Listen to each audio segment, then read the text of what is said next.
Mummy ఏంటివి మమ్మీవి? ఇక దోసకాయతో చేసినాయి. దోసకాయలు కట్ చేసి ఎండబెట్టింది పెద్ద మమ్మీ.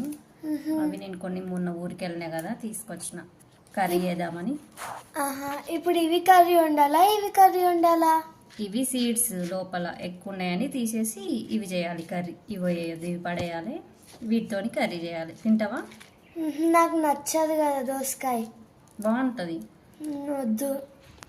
బాగుంటుంది అక్షు. నేను తినను, మీరే తినండి. ఇంకా సరే, ఒకప్పుడు నేను కూడా తినకపోయేది, ఇప్పుడు తిందామని మన పెద్ద మమ్మీ చేస్తే తీసుకొచ్చిన ఊరికెళ్ళి. నాన్నకు నాకు ఇది నైట్ నిన్న చికెన్ తెచ్చినాం కదా, ఆ కర్రీ ఉంది, అది మీకు. ఓకే. దీన్ని ఏం కర్రీ అంటారు మమ్మీ? ఇదా దోసకాయతో చేసినాం కదా, అది దోసరుగులు అంటారు వీటిని. ఆనియన్ కట్ చేసి ఆనియన్ వేసి చేస్తే బాగుంటుంది, టేస్ట్ బాగుంటుంది. ఇంకా తిను, ఒకసారి ట్రై చేయి. వద్దు. వద్దా? సరేలే, మేమే తింటాం, నాన్న నేను.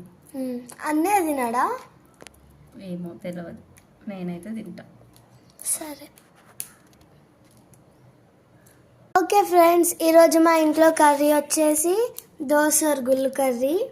మీ ఇంట్లో ఏం కర్రీ చేశారో కామెంట్ చేయండి.